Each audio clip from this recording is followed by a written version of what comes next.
Hello guys. जैसा कि हमने लास्ट एपिसोड में देखा था कि जिंगी एंड लियाओ जी के साथ में रह के योयो एक काफ़ी ज़्यादा पावरफुल पर्सन बन चुका था और उसके बाद फिर उसने दो सोर्ड्स को भी हासिल कर लिया होता है। फिलहाल इस एपिसोड की स्टार्ट होती है एंड हम देखते हैं योयो के फ्रेंड श्याओ को, जो कि फ़िलहाल अब बहुत ही ज़्यादा बुरी कंडीशन में आ चुका था। वो लोगों के घर पे जा रहा होता है और सभी से कुछ फूड मांग रहा था। काफ़ी दिनों से उसने कुछ नहीं खाया था और अब उसकी हालत ख़राब हो चुकी थी। ये सब कुछ करने में उसे काफ़ी ज़्यादा शर्म भी आ रही होती है, लेकिन वो कर भी क्या सकता था। लोग उसे बहुत ही बुरे तरीके से डांट लगाकर उसे अपने घर से भगा रहे होते हैं, लेकिन उस सब के बावजूद भी वो एक डोर पे एक बार फिर से नॉक करता है और कहता है कि प्लीज़ मिस, मुझे खाने के लिए कुछ दे दीजिए, मैंने बहुत दिनों से कुछ नहीं खाया है।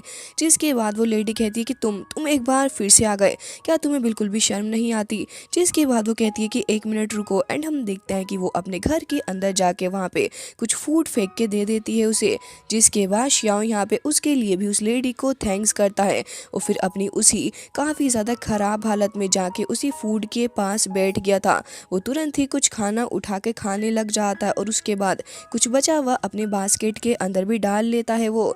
जिसके बाद हम देखते हैं कि श्याओ अपनी उसी स्टिक की हेल्प लेते हुए उस जगह से निकल के जा रहा होता है, लेकिन तभी वो नोटिस करता है कि यहाँ पे वही लोग फिलहाल प्रैक्टिस कर रहे हैं जो कि कभी उसके फ्रेंड योयो को बुली किया करते थे।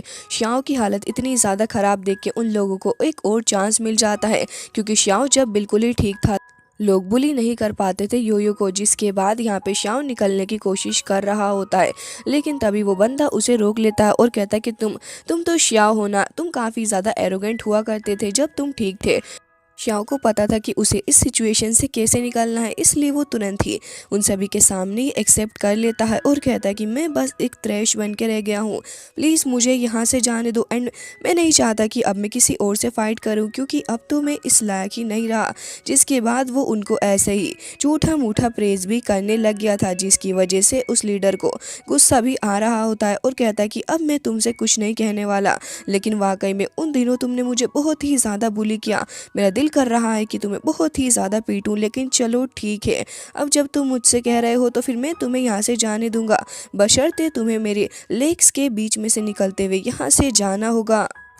श्याओ को ये सब कुछ बहुत ही ज़्यादा एम्बैरेसिंग लग रहा होता है, लेकिन वो सभी के सभी उससे फिर ज़बरदस्ती करने लग गए थे और कह रहे होते हैं कि जल्दी करो, नहीं तो हम तुम्हें और पीटेंगे। जिसके बाद श्याओ के पास कोई दूसरा ऑप्शन ही नहीं होता और फिर वो धीरे धीरे रेंगते हुए आगे की तरफ को बढ़ने लग जाता है। वो सारे के सारे हंस रहे थे और बहुत ही ज़्यादा खुश भी हो रहे होते हैं, लेकिन तभी अपने योयो की एंट्री हो जाती है, जो कि तुरंत ही काफ़ी ज़्यादा बुरे तरीके से हिट करता है उस बुली को एंड बहुत ही बुरे तरीके से उन दोनों बंदों को भी मार गिराता है। फिलहाल तो यहाँ पे श्याओ बहुत ही ज़्यादा कंफ्यूज हो चुका था कि आखिर ये पर्सन है कौन जो कि उसकी जान बचा रहा है। कुछ कुछ वो पीछे से उसके फ्रेंड की तरह ही लग रहा था। जिसके बाद उन बुलीज को देखते हैं जो कि कह रहे थे कि तुम हमें मार कैसे सकते हो एंड तुम्हारी इतनी ज़्यादा हिम्मत कैसे हो गई। जिसके बाद वो सारे के सारे योयो को ही देख रहे थे, तो उनमें से एक कहता है कि ये तो एकदम पहले जैसे ही लग रहा है, लेकिन ये इतना ज़्यादा स्ट्रॉन्ग कैसे हो गया। जिसके बाद यहाँ पे योयो कह रहा था कि तुम लोगों की वीक लोगों को बुली करने की आदत कभी भी नहीं जाएगी, भला तुम किसी स्ट्रॉन्ग के साथ में फाइट क्यों नहीं करते। जिसके बाद वो पर्सन कहता है कि तुम्हें तो सबक सिखाना होगा, क्योंकि तुम्हारे अंदर इतनी एबिलिटीज़ नहीं है कि तुम हमारे सामने खड़े हो सको।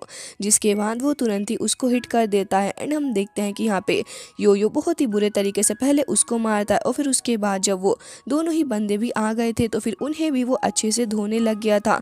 उन तीनों की ही हालत ख़राब हो चुकी थी, लेकिन योयो जो कि पहले से बहुत ही ज़्यादा स्ट्रॉन्ग हो चुका है, वो तीनों को एक साथ ही मार रहा होता है एंड फिर उसके बाद वो कुछ ही देर के अंदर उन तीनों का सफाया बहुत ही बुरे तरीके से करता है। वो तीनों बहुत ही ज़्यादा घबरा चुके थे, इसलिए तुरंत ही योयो को आगे बढ़ता देख वो सभी वहाँ से भाग जाते हैं। जिसके बाद हम देखते हैं योयो को जो कि तुरंत ही भागते हुए अपने फ्रेंड श्याओ के पास में आ गया था और फिर तुरंत ही उसको उठा लेता है।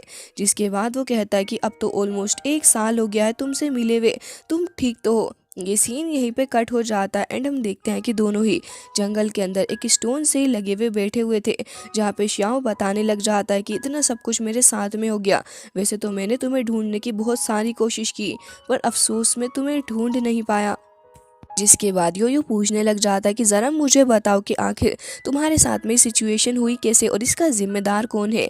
तभी शाओ बताने लग जाता है कि मैं बस किंग के पास में गया था ताकि तुम्हें ढूंढ सकूं, लेकिन जब मैं उसके पास गया एंड मैंने उससे काफ़ी सारी विनती भी करी कि कैसे भी करके मेरे फ्रेंड को ढूंढ लो, तब उसने बहुत ही ज़्यादा एरोगेंटली बिहेव किया। उसने अपनी पावर का इस्तेमाल किया मेरे ऊपर, जिसके बाद उसने मुझे धमकी देते हुए भी कहा कि ये सब कुछ बहुत ही ज़्यादा अनप्लेजेंट है एंड ये सोचना कि मैं तुम जैसे लोगों की जान बचाऊंगा। तुम्हें नहीं लगता कि मेरे पास इससे ज़्यादा बड़े बड़े काम हैं, और तुम्हारी हिम्मत भी कैसे हो गई मेरे सामने ये सब कुछ कहने की।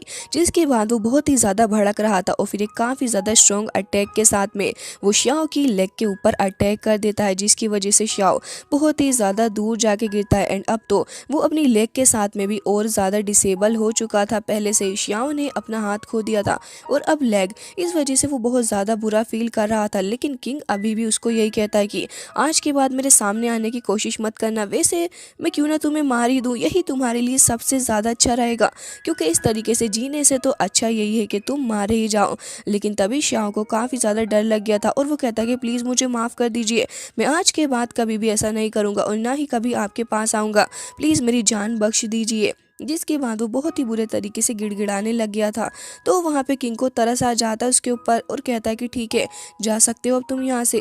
जिसके बाद यहाँ पे शाह प्रेजेंट में सारी की सारी बातें बता रहा था कि जब से मैंने अब तक सरवाइव तो कर लिया, लेकिन मैं सिर्फ तुम्हें ही ढूंढ रहा था और उस वक्त मैंने ये भी रियलाइज़ किया कि पहले जब तुम इतने बुरे तरीके से डिसेबल थी और तुम्हारी बोन्स वर्क नहीं करती थी, तब तुम्हें कैसा फील होता होगा। एंड उस समय तो मैंने भी तुम्हारी काफ़ी बार इंसल्ट भी की थी, है ना। लेकिन यहाँ पे योयो को ये सारी ही बातें सब बेकार की लग रही होती हैं, क्योंकि उसे इस समय फिक्र हो रही थी शाओ की, और कहता है कि मैं भी यहाँ से चला गया था, मुझे लाओ जी नाम के एक टीचर मिले एंड उनके भाई भी, उन्होंने मुझे फाइटिंग में काफ़ी अच्छे से ट्रेन किया और उन्हीं की वजह से मैं इतना ज़्यादा स्ट्रॉन्ग हो पाया हूँ। काफ़ी बार मरने के बाद मुझे ये लाइफ मिली है। जिसके बाद वो अपनी सोट को भी टच करने लग जाता है, तो शाओ कहता है कि ये तो बहुत ही अच्छी बात है कि अब तुम स्ट्रॉन्ग हो चुके हो। इसके बाद वो स्काई की तरफ को हाथ करते हुए कहता है कि तुम्हें क्या लगता है कि जो बिगेस्ट स्टार है क्या ये मेरे फादर होंगे। तभी योयो कहने लग जाता है कि हाँ, और उनके पास में मेरी सिस्टर भी हैं, देखो ज़रा दोनों कितने ज़्यादा चमक रहे हैं। जिसके बाद शाओ उदास हो गया था और कहता है कि ये सब कुछ कितना ज़्यादा बुरा है, अपने हाथ पैरों के बिना जीना कितना ज़्यादा दर्दनाक होता है। जिसके बाद वो कहता है कि मैं तो अडल्ट फेस्टिवल के अंदर पार्ट लेने वाला था, लेकिन अब मुझे नहीं लगता कि ऐसा हो पाएगा।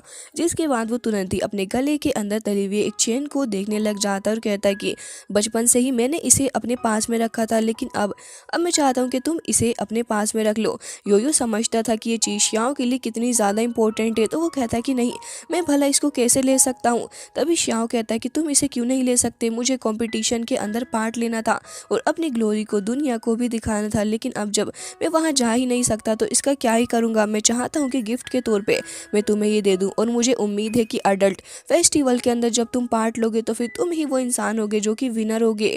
जिसके बाद वो तुरंत ही उस नेकलेस को निकालने लग गया था। यो तुरंत ही वहां पे उसको रोकते हुए खड़ा हो जाता है और कहता है कि अभी मैंने कंपटीशन के अंदर पार्ट नहीं लिया है, जब मैं जीत जाऊंगा तब तुम अपने हाथ से खुद ही मुझे ये पहना देना। जिसके बाद शाओ कहता है कि अगर ऐसी बात है तो फिर ठीक है। एंड हम देखते हैं कि कुछ लीव्स उन दोनों के ही ऊपर को गिरने लग गई थी। जिसके बाद योयो कहता है कि मुझे उम्मीद है कि तुम मेरी बातों को समझ रहे होगे। तो शाओ कहता है कि हाँ बिल्कुल, मैं समझ रहा हूँ, चलो फिर ठीक है, आज का समय दोनों ही एक दूसरे के साथ बिताते हैं। अब ये बातें सुनने के बाद योयो को थोड़ा अजीब सा तो लग रहा था, लेकिन वो उसको कुछ कहता नहीं है। जिसके बाद शाओ कहता है कि मुझे बहुत ज़्यादा दुख हो रहा है अपने हाथ और अपनी लेग को खो के। तभी योयो उसे सहानुभूति देते हुए कहता है कि आखिर तुम ऐसा कैसे सोच सकते, तुम्हें किसी से भी डरने की कोई ज़रूरत नहीं है जब तक कि मैं तुम्हारे साथ हूँ। ये सारी बातें ईशाओं को बहुत ही ज़्यादा हर्ट करती हैं और वो तुरंत ही उसका हाथ पीछे को हटा देता है और कहता है कि तो क्या तुम मुझे प्रोटेक्ट करोगे। मुझे तुमसे इस बात की उम्मीद बिल्कुल भी नहीं थी कि तुम मुझे इतना ज़्यादा हेल्पलेस फील करवाओगे। जिसके बाद वो तुरंत ही उस जगह से जा रहा होता है। तो योयो को भी बहुत ही ज़्यादा बुरा लगता है उसकी बात सुनने के बाद। तभी हम देखते हैं कि यहाँ पे वो एक बार फिर से रुकता है और कहता है कि छोड़ो इन सभी बातों को। ठीक है चलो फिर आज की रात साथ में स्पेंड करते हैं, क्योंकि उसके बाद मुझे अपने रास्ते के लिए निकलना है। योयो उसके पास तुरंत ही आ गया था और खुद को एक्सप्लेन करते हुए कहता है कि मेरा मतलब ये नहीं था, मुझे नहीं पता था कि मेरी बातों से तुम्हें इतना ज़्यादा हर्ट होगा। तभी वो कहने लग जाता है कि तुम्हारा और मेरा साथ अब बस यहीं तक था, मुझे नहीं लगता कि आगे अब हम लोग साथ में रहेंगे। मैं अपनी लाइफ अलग तरीके से जीना चाहता हूँ और मैं ये भी चाहता हूँ कि तुम स्ट्रॉन्ग बन जाओ। जिसके बाद वो स्काई को देखने लग गया था और कहता है कि चलो अब मेरे साथ। तभी हम देखते हैं कि योयो खुश होते हुए उसके साथ ही आगे को बढ़ने लग गया था। अब रात काफ़ी हो जाती है तो दोनों ही दोस्त सो रहे होते हैं, जहाँ पे यो बेख्याली में ही सो रहा था। लेकिन तभी हम देखते हैं कि शाओ वो जाग रहा होता है और फिर तुरंत ही उठ के बैठ गया था। जिसके बाद वो योयो से कहता है कि मुझे उम्मीद नहीं थी कि तुम जिंदा होगे और इतने ज़्यादा स्ट्रॉन्ग भी, और अब मैं खुश हूँ, लेकिन मैं वाकई में तुम्हारा सहारा नहीं ले सकता क्योंकि ये मेरी प्राइड के खिलाफ है। जिसके बाद वो तुरंत ही उस जगह से उठते हुए आगे की तरफ को बढ़ने लग गया था और कहता है कि उम्मीद है कि तुम ऐसे ही लाइफ में सक्सेसफुल होगे आगे भी। जिसके बाद वो तुरंत ही उस जगह से निकलने लग जाता है।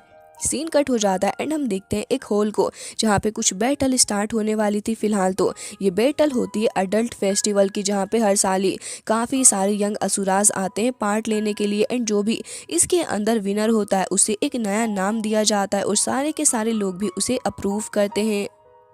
जिसके बाद हम वापस से ही योयो को देखते हैं, जो कि ढंग से सो नहीं पा रहा था और जैसे ही उसकी आंखें खुलती हैं वो नोटिस करता है कि उसका फ्रेंड शाओ तो यहाँ पे है ही नहीं। जिसके बाद वो तुरंत ही उसे आवाज़ लगाते हुए थोड़ा बहुत इधर आधर देखने लग जाता है, लेकिन शाओ का कुछ पता नहीं चल रहा था। सुबह हो जाती है योयो को ढूंढते हुए, लेकिन शाओ अभी भी नहीं मिल रहा था। तभी वो नोटिस करता है कि कुछ लोग शाओ के ही बारे में बातें कर रहे हैं एंड कहते हैं कि किंग ने उसकी लेग को उसके बॉडी से ही अलग कर दिया और पहले से ही उसके पास उसका हाथ नहीं था और अब तो उसने खुद ही अपने आप को डेथ के मुंह में डाल दिया। ये सारी बातें सुनने के बाद योयो को कुछ भी नहीं समझ आ रहा था। वो काफ़ी ज़्यादा हैरान होता है और फिर तुरंत ही भागते हुए आगे की तरफ को बढ़ने लग गया था, जहाँ पे काफ़ी सारे लोग भीड़ लगा के खड़े हुए थे। हम देखते हैं कि यहाँ पे वो भागते हुए आगे जा रहा होता है, जहाँ पे सारे ही लोग उसको साइड देते हैं एंड हम देखते हैं कि एक पॉइंट पे आके उसके कदम खुद ही रुक गए थे, क्योंकि वो देखता है कि उसके सामने शाओ वो बहुत ही बुरी हालत में उस जगह से लटका पड़ा है एंड अब उसकी डेथ हो चुकी है। ये सब कुछ देख के उसे बहुत ही ज़्यादा गुस्सा आ रहा होता है एंड वो पास्ट की बातें याद कर रहा था, जहाँ पे शाओ एंड उसका बॉन्ड हमें देखने को मिलता है कि शाओ हमेशा ही कैसे उसकी मदद किया करता था एंड रात में भी उसने यही कहा था कि उसे अपनी लाइफ में किसी की मदद की ज़रूरत नहीं है, क्योंकि वो अपनी लाइफ पूरी प्राइड के साथ में जीना चाहता है। ये सारी बातें सोचने के बाद यो रोने लग जाता है अपने फ्रेंड को याद करके एंड हम देखते हैं कि रोप काटते हुए वो तुरंत ही उसको पकड़ लेता है।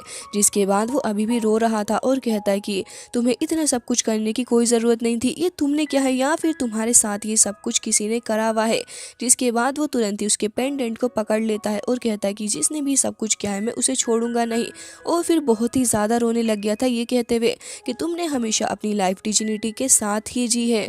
जिसके बाद ये सीन कट हो जाता है एंड हम देखते हैं योयो को, जो कि खंडर पड़ी हुई जगह पे आ गया था। वो बहुत ही ज़्यादा उदास होता है, इस दुख से बाहर नहीं आ पा रहा था। तभी शाओ, जो कि उसकी इमेजिनेशन में था, कह रहा होता है कि तुम्हें अपने बारे में इतना बुरा फील करने की ज़रूरत नहीं है, मेरी डेथ का रीज़न तुम नहीं हो, ये सब कुछ मैंने खुद से ही किया है एंड मुझे नहीं लगता कि इससे ज़्यादा बेटर कुछ हो सकता था मेरे लिए, क्योंकि मैं कभी भी अपनी लाइफ ऐसे नहीं जीना चाहता था। योयो अभी भी खुद को ही जिम्मेदार ठहरा रहा था और वो बहुत ही ज़्यादा उदास हो रहा था।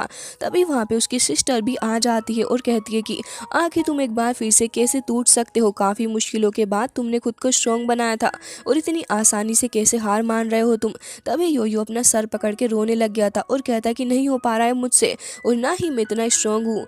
जिसके बाद उसकी सिस्टर कह रही होती है कि नहीं, तुम बस खुद को गलत समझ रहे हो, आखिर तुमने इतनी ट्रेनिंग ही क्यों की जब तुम्हें खुद को इसी तरीके से रखना था तो। जिसके बाद हम देखते हैं कि यहाँ पे लाओ जी भी आ चुके थे, जो कि उसको यही समझा रहे होते हैं कि तुम बहुत ही ज़्यादा स्ट्रांग हो, लेकिन खुद को वापस से उन्हीं डार्कनेस के अंदर ले जाने से बेटर होगा कि तुम उठो एंड फाइट करो और सबको प्रूफ कर दो कि आखिर तुम हो क्या चीज़, अपने गुस्से को काम में लेकर आओ। ये सारी बातें सुनने के बाद योयो को वापस से गुस्सा आने लग गया था और कहता है कि मुझे अब गुस्सा आ रहा है, बहुत ही ज़्यादा गुस्सा।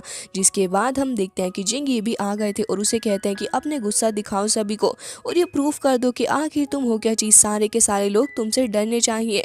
जिसके बाद यहाँ पे योयो खड़ा हो गया था और कहता है कि हाँ, सारे के सारे लोगों को मुझसे डरना होगा और अब मैं उन्हें दिखाऊंगा कि आखिर मेरा गुस्सा क्या चीज़ है। जिसके बाद वो अपनी सोर्ड लेके तुरंत ही रेडी हो जाता है। सीन कट हो जाता है एंड अब हम देखते हैं उसी जगह को जहाँ पर अडल्ट फेस्टिवल होने वाला था। यहाँ पे काफ़ी सारे यंग असुरास आए हुए थे और वो सारे के सारे बहुत ही ज़्यादा एक्साइटेड लग रहे होते हैं। योयो भी इस जगह पे आ गया था और वो बहुत ही ज़्यादा गुस्से में लग रहा होता है। तभी हम देखते हैं उन बुलीज को जो कि एक बार फिर से वहाँ पे आ चुके थे। योयो की तरफ को देखते हुए कहते हैं कि अरे तुम यहाँ पे क्या कर रहे हो, चलो अच्छा ही हुआ कि तुम यहाँ पे आ गए, क्योंकि अब हम तुमसे फाइट करके तुम्हें बता देंगे कि आखिर तुम कितने बड़े लूजर हो और एक डरपोक भी। जिसके बाद वो तीनों के तीनों उसके सामने आके खड़े हो गए थे और कहते हैं कि अब तुम मरने के लिए तैयार रहना। लेकिन तभी योयो एक ईविल स्माइल देता है और हंसते हुए कहता है कि हाँ, मैं इंतज़ार करूंगा एंड मैं तुम्हें दिखाना चाहता हूँ कि आखिर मेरे अंदर कितनी पावर है और मुझ में कितना ज़्यादा गुस्सा भरा हुआ है। जिसके बाद हम देखते हैं कि सारे के सारे लोग उसी जगह पे आके खड़े हो गए थे और हम देखते हैं कि यहाँ पे एक एल्डर आके खड़े हो गए थे जो कि अपनी बेटी के साथ में वहाँ पे आए थे और कह रहे थे कि ऐसा लग रहा है कि आज का ये कंपटीशन बहुत ही ज़्यादा इंटरेस्टिंग होने वाला है। जिसके बाद वो तुरंत ही अपनी कुछ पावर का इस्तेमाल करते हुए आसपास खड़े हुए लोगों को देखने लग गए थे, जिनकी ऑरा को देख के वो समझ रहे होते हैं कि आखिर इनके अंदर फाइटिंग स्पिरिट कितनी ज़्यादा है। तभी उन्हें सब कुछ देख के काफ़ी ज़्यादा खुशी भी हो रही थी और कह रहे थे कि ये वाकई में इंटरेस्टिंग होगा। लेकिन तभी वो लड़की जो वहीं पर खड़ी हुई थी कहती है कि वाइट हेयर वो इसे देखकर बता सकते हैं कि आखिर ये फाइट के अंदर कब तक टिकेगा। जिसके बाद वो तुरंत ही उसकी तरफ को देखने लग गए थे, लेकिन उन्हें कुछ स्ट्रेंज लग रहा होता है। तभी वो लड़की कह रही थी कि आखिर मसला क्या है। तभी हम देखते हैं कि यहाँ पे योयो सबसे अलग ही दिख रहा था, उसकी वाइट स्पिरिट दिख रही होती है। तो मास्टर थोड़े आगे बढ़ते हैं और कहते हैं कि आखिर इस लड़के के साथ में मसला क्या है। मैं सभी की फाइटिंग स्पिरिट को देख सकता हूँ और ये भी पता लगा सकता हूँ कि आखिर कौन कितना ज़्यादा स्ट्रॉन्ग है, लेकिन इस लड़की को देख के तो मुझे कुछ पता ही नहीं चल रहा। जिसकी वजह से उस लड़की को देखते हैं जो कि थोड़ी खुशी लग रही थी, लेकिन वो एल्डर वो बहुत ही ज़्यादा गुस्से में आ चुके होते हैं और वो थोड़े परेशान भी लग रहे थे। जिसके बाद वो सभी से कहते हैं कि ठीक है, अब इस अडल्ट फेस्टिवल को स्टार्ट करते हैं। मैं आप सभी को बताना चाहूँगा कि आप में से सभी को एक दूसरे के साथ में फ़ाइट करनी है और लास्ट में जो भी इस जगह का विनर होगा, हमारे सारे के सारे लोग उसे बहुत ही ज़्यादा सम्मान देंगे। साथ ही साथ हम सभी घोषित करेंगे कि वो आप में से सबसे ज़्यादा स्ट्रॉन्ग है एंड हम उसे काफ़ी सारी अपॉर्चुनिटीज़ भी देंगे।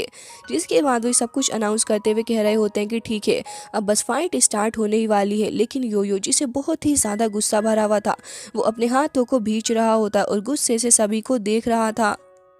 भी हम कुछ और लड़कों को भी देखते हैं जो कि साइड में खड़े हुए थे और कह रहे होते हैं कि आखिर आज ये एल्डर इतने ज़्यादा परेशान क्यों लग रहे हैं, क्योंकि हमेशा तो ये काफ़ी ज़्यादा खुश होते हैं। आखिर मसला क्या है इनके साथ। जिसके बाद एल्डर अनाउंस करते हैं कि ठीक है, मुझे लगता है कि अब तुम्हें फ़ाइट स्टार्ट कर देनी चाहिए।